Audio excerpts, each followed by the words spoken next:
போதைப் பொருள் விற்காத இடமே இல்லை. எது கிடைக்குதோ இல்லையோ போதைப் பொருள் தாராளமா கிடைக்குது தமிழ்நாட்டில். கிராமத்திலிருந்து நகர வரை கஞ்சா விற்பனை அமோகம்.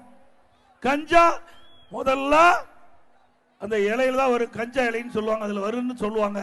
இப்ப சாக்லேட்ல கிடைக்குதான். கொரோனா காலத்தில் ஏழை குடும்பத்தில் இருக்கின்ற முதியோர்களுக்கு, கர்ப்பிணி தாய்மார்களுக்கு, மாற்றுத்திறனாளிகளுக்கு நாள் ஒன்றுக்கு 7 லட்சம் பேருக்கு இன்றைக்கு அம்மா உணவகத்தில் சமூக கூடத்தில் சுட சுட உணவு தயாரித்து அவர் இருக்கின்ற இடத்திற்கே கொண்டு போய் கொடுத்தோம். இது அதிமுக சாதனை. இப்படி ஒரு சாதனையாவது செஞ்சிருக்கிறாங்களா? திருமண உதவி திட்டம், ஏழை குடும்பத்தில் பிறந்த பெண்களுக்கு அந்த திருமண வயது அடைகின்ற பொழுது குறித்த காலத்தில் திருமணம் நடக்க வேண்டும் இருக்காங்க. அம்மா திருமண உதவி திட்டம் 20,000 50,000 அதுக்காக கொடுத்தாங்க. தாலிக்கு தங்கம் இன்னைக்கு 80,000 ஒரு பவுன்.